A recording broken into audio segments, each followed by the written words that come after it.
G'day viewers. Previously, we built a giant dollhouse.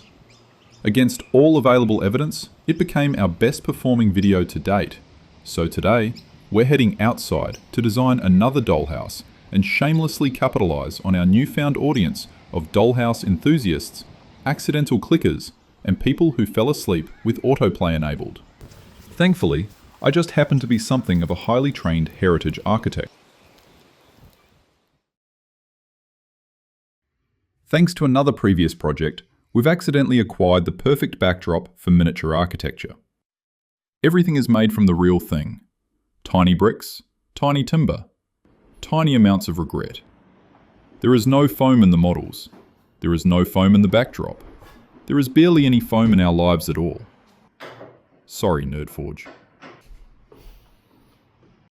The dollhouse we'll be building is a cross-section of a traditional Australian house, constructed using mostly proper traditional materials.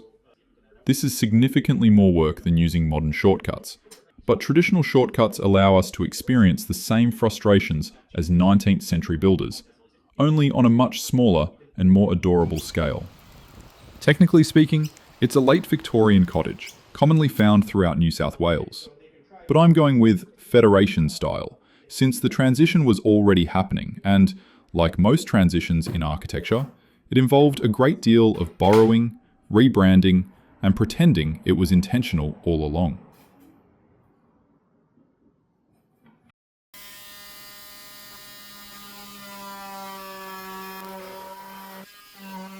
The first step involves attacking the interior while it's still accessible. This involves cutting out the walls and floor plan from thin plywood to create the structure up to the first floor. Interior detailing then follows, using sticky plaster, penny tiles, a map, and paddle pop sticks, the usual ingredients of fine interior design. Using these materials lets me use leftover stains, paints, glues, and tools from the large-scale renovation work going on in the background. I promise we'll get back to some big projects very soon.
With the structure assembled, you can now see the general concept. The dollhouse is essentially a traditional home that has been politely sliced in half mid-thought. The front facade remains intact, while the rooms are exposed like an architectural autopsy. This also conveniently leaves room to play with furniture, which turns out to be the main reason anyone builds anything at this scale.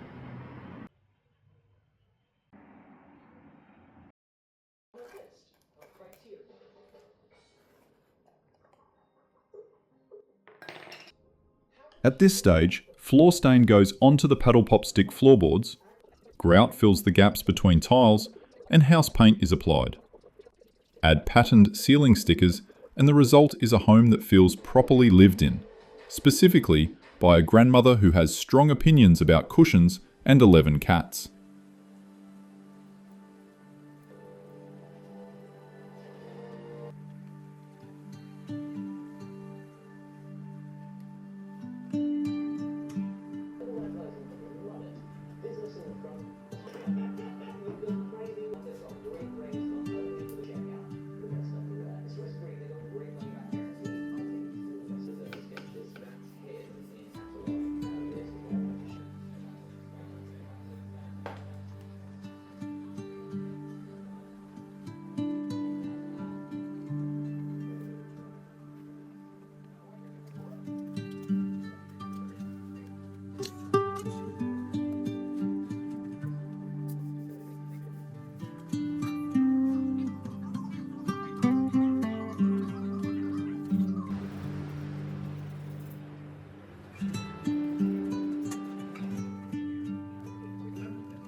Some timber windows left over from the last project slot in nicely, along with a homestead screen door I found at a local dollhouse supplier.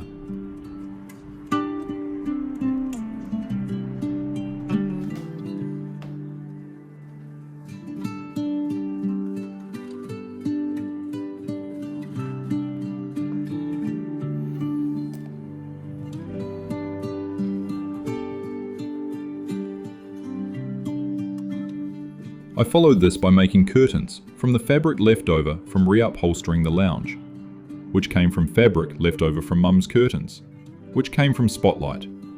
What a roller coaster!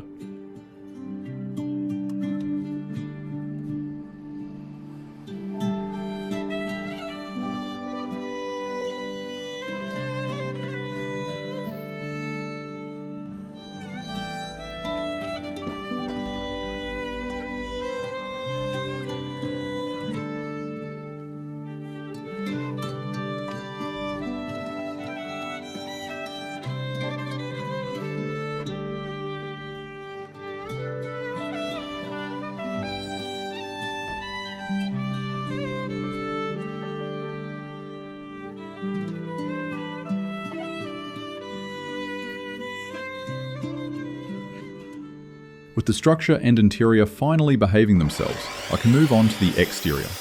This is where things become exciting. Every house of this style needs a timber balcony, which I've made from offcuts of the floorboards upstairs, because in good architecture, nothing is wasted, especially mistakes. And then, the pièce de résistance, Sydney sandstone slabs. Each piece started life as a 20mm thick block, which I cut into 20mm strips and then 40mm lengths to maintain a faithful 1:12 scale, or at least a scale that doesn't immediately offend the eye. And so, behold, some highly questionable stonemasonry.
Believe it or not, I actually measured this thing.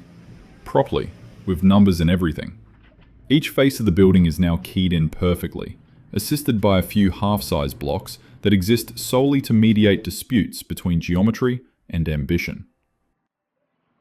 With a bit of landscaping liquid nails, this may well end up being the most structurally sound building of its kind, which is either impressive or deeply concerning, depending on how seriously you take dollhouse safety regulations. Masonry has a number of advantages, most of which boil down to it simply refusing to participate in the usual decline of things. It doesn't rot, burn down, rust, or get eaten, which already puts it ahead of a surprising number of modern systems. It absorbs heat during the day and radiates it at night. It's fire resistant, well insulated, breathable, and, if you use lime mortar, capable of self-repair, which is frankly showing off. Once you account for the cost of modern internal finishes needed to make contemporary walls function properly, masonry is no longer expensive so much as stubbornly economical. At which point the question isn't, why build with anything else, but rather, why did we ever stop?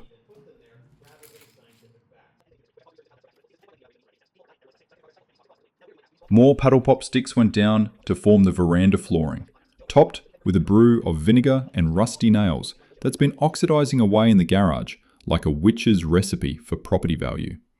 This creates iron acetate, which chemically ages the timber. The low tannin wood turns a lovely silvery grey, resembling the weathered cypress pine commonly used on houses of the period. We're carefully simulating 100 years of exposure to the Australian climate in an afternoon, which must be deeply insulting to the Australian climate.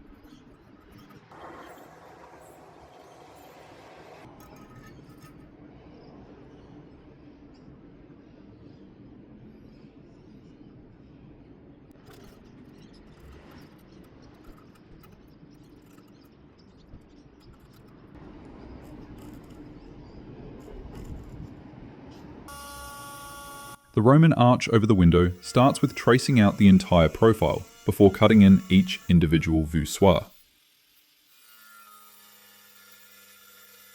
The beauty of an arch is that every stone wants to fall down, but agrees not to, as long as all the others cooperate. It's literally structural engineering based entirely on peer pressure.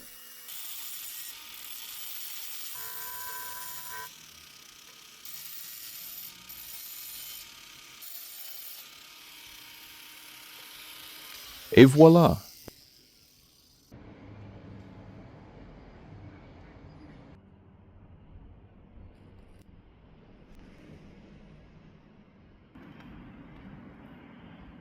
And with the arch in place, it's back to pretending I could be a stonemason. Remember, every time you click subscribe, a modernist box house grows a gable.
With some medieval craftsmanship as inspiration, it was time to tackle the roof structure.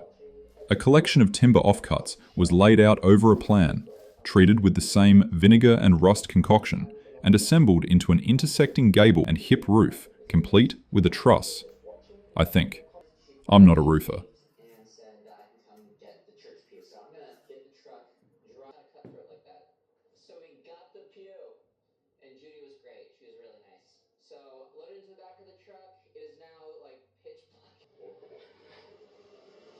Old houses like this usually had much higher ceilings. Modern homes tend to regard every cubic meter of air as a personal financial insult. The extra height allowed hot air to rise above the occupied space, providing an effective form of natural cooling, long before anyone became dependent on air conditioning. The taller walls also allowed for larger windows, bringing more daylight into the interior. As a bonus, the roof space was often large enough to be genuinely useful. Instead of a cramped cavity filled with insulation, it was habitable space. It's remarkable how many old building features turn out to be clever, climate-responsive design that we've just thrown out of our tiny aluminium windows.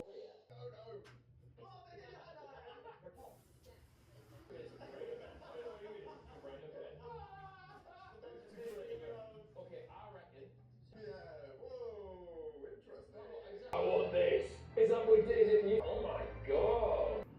I've actually. Anyone who knows the truth is it.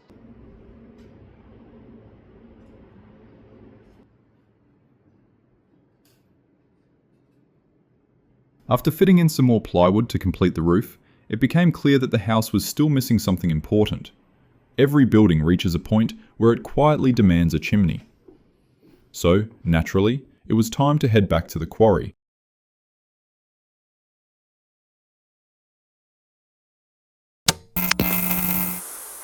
Now wait a moment.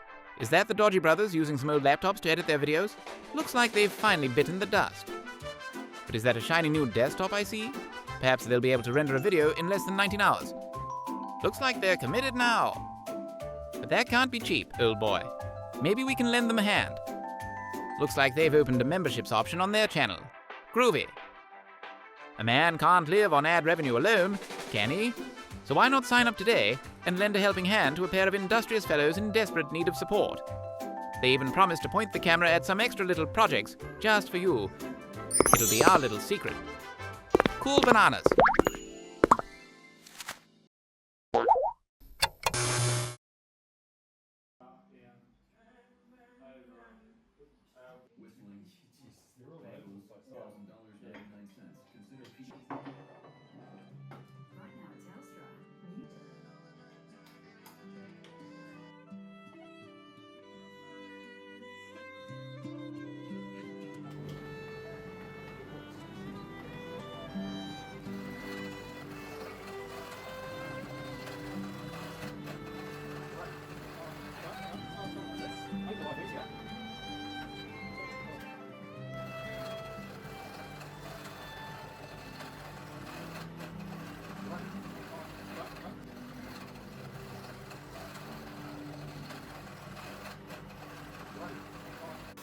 The gable, of course, needed a roof finial. This was the perfect excuse to fire up the lathe.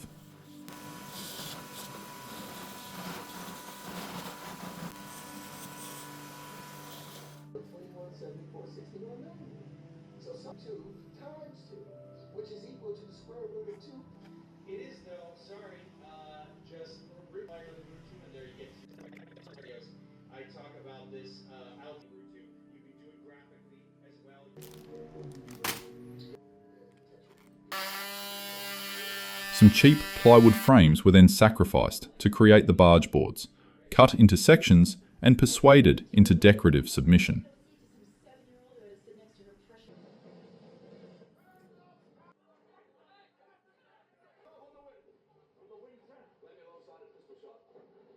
Meanwhile, a sheet of wavy cardboard was gently coerced into a second career as miniature corrugated iron roofing. It now lives a happier, more industrial life than it ever did as packaging. This was then painted with leftover roof paint from the actual building it is sitting inside, accidentally making it a large architectural babushka doll.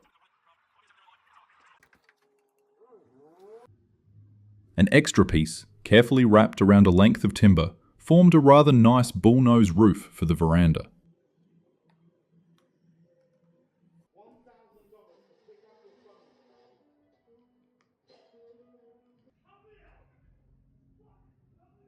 Finally, it was time for some finishing paint details, the stage where a project either comes together beautifully or it's destined for the rubbish.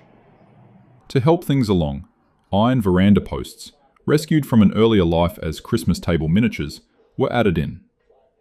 Weathering followed, a combination of stain, black wash, and the gentle suggestion of time itself. And then, as if the house had been quietly waiting for it all along, ivy began to creep up the walls, softening the edges, breaking up the masonry, and politely implying that this building has been here far longer than it has any right to have been.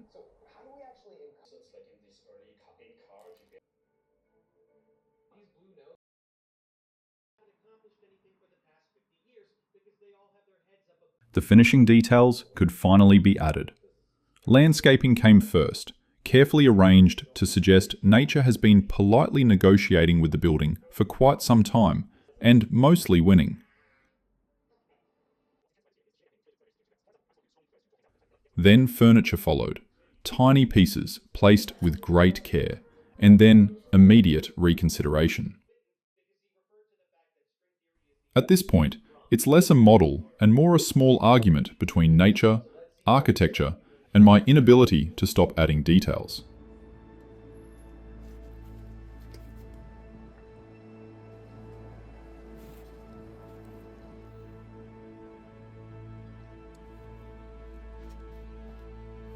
And I think that'll do, Donkey. That'll do.